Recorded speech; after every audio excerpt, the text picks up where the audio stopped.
ایک شرابی نوجوان تھا، گنہگار تھا، بدکار تھا، سیاکار تھا، اتنا تھا کہ اس نے ساری زندگی اپنے کریم رب کی ذات کو ایک سجدہ بھی نہیں کیا تھا۔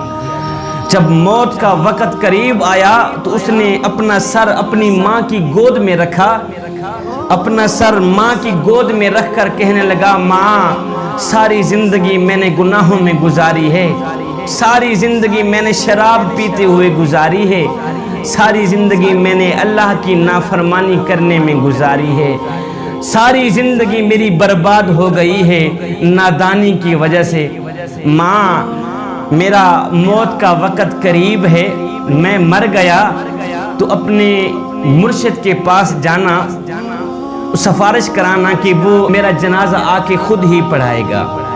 صاحب ظاہر ہے کہ مرشد جب جنازہ پڑھانے کے لیے آئے گا تو 4 بندے بھی اس کے ساتھ ہوں گے، نہیں تو میرا جنازہ کون پڑھے گا؟ میں تو اتنا گنہگار ہوں، بدکار سیاکار ہوں، میں نے ساری زندگی شرابیں پیتے ہوئے اللہ کی نافرمانی کرتے ہوئے گزار دی۔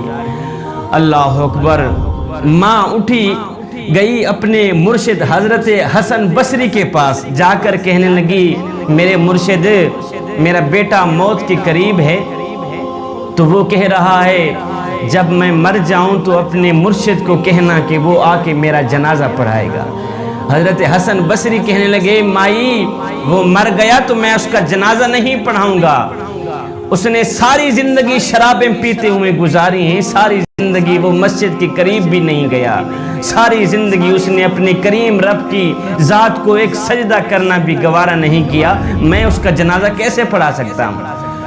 اللہ اکبر۔ وہ ماں روتے ہوئے واپس آئی، دوبارہ اپنی گود میں اپنے بیٹے کا سر رکھا، سر رکھ کر کہنے لگی، بیٹا کاش کہ تو نے زندگی میں ایک بات بھی میری مانی ہوتی تو آج میرا مرشد جنازہ پڑھانے سے انکار نہ کرتا، زندگی میں ایک بات پر بھی تو نے عمل کیا ہوتا، آج میرا مرشد تیرا جنازہ پڑھانے سے انکار نہ کرتا۔ میرا مرشد کہتا ہے کہ اس نے ساری زندگی اللہ کی نافرمانی میں گزاری ہے، شرابیں پیتے ہوئے گزاری ہے، میں اس کا جنازہ نہیں پڑھاتا۔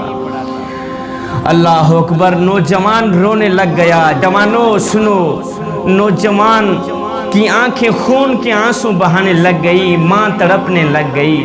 نوجوان نے کہا، اماں جی ایک بات تو بتائیں۔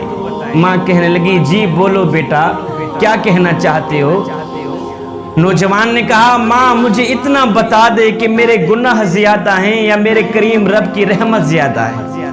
میرے گناہ زیادہ ہیں، میری بدکاریاں زیادہ ہیں، یا اس کریم رب کی رحمت زیادہ ہے؟ ماں خاموش رہی، ماں نے کوئی جواب نہ دیا۔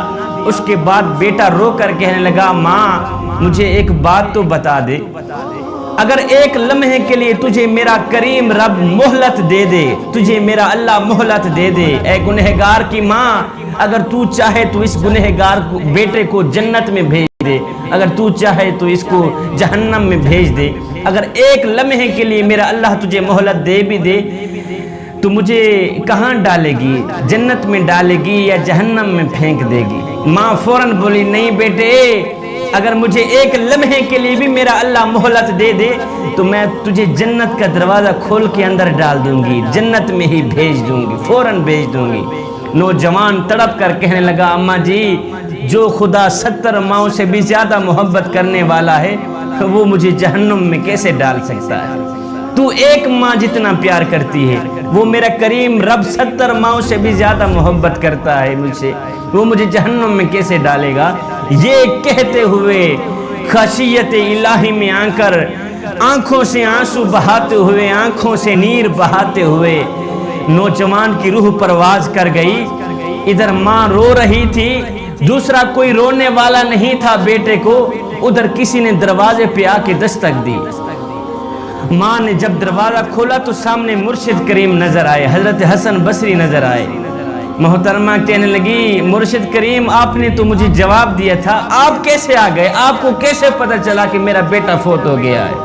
مرشد کریم کہنے لگے، محترمہ جی جب تو میرے پاس آئی تھی اس وقت میں سونے لگا تھا، میری آنکھ لگی، خواب میں کسی کہنے والے نے کہا، میاں تو سویا ہوا ہے اور میرے یار کا جنازہ کون پڑھائے گا؟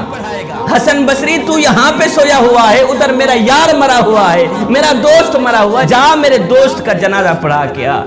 ہے ادھر ندامت کے 2 آنسو بہے تھے، ادھر ندامت اور شرمندگی خشیت الہی میں آ کر آنکھوں سے 2 آنسو بہے تھے، ادھر بخشش کا فیصلہ ہو گیا تھا، ادھر مغفرت کا فیصلہ ہو گیا تھا۔